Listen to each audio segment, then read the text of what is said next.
সর্ষে দিয়ে তো আমরা ইলিশ মাছ করে থাকি, কিন্তু একটা অন্যরকম ভাবে এই রান্নাটা করব। প্রথমে মাছটাকে নুন হলুদ দিয়ে ভালো করে মাখিয়ে নিচ্ছি।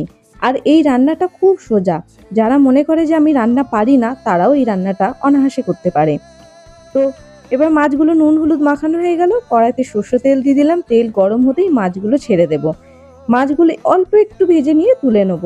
ইলিশ মাছ এমনিই নরম মাছ, খুব তাড়াতাড়ি সেদ্ধ হয়ে যায়, তাই আর খুব ভাজার দরকার নেই। সব কটা মাছ এইভাবেই আমি ভেজে নেব। এক পিঠটা ভাজা হয়ে গেলে অপর পিঠটা উল্টে দিয়ে তারপর তুলে নেব। এবার ওই তেলের মধ্যে কাঁচা লঙ্কা, কালো জিরে ফোড়ন দিয়ে দিলাম। তার মধ্যে তেলের মধ্যেই হলুদ দিয়ে দিলাম। পরিমাণ মতন জল দিয়ে তারপরে একটু ফুটতে দেব। জল যখন ফুটতে শুরু করবে, তখন ওর মধ্যে ভেজে রাখা মাছগুলো দিয়ে দেব। আর যতটা গ্রেভির দরকার হয় সেই পরিমাণে গ্রেভিটা রাখতে হবে। ব্যাস, এই হয়ে গেল রান্না। একদম সোজা, আর গরম ভাতের সাথে খেতে দুর্দান্ত লাগে। করে দেখো।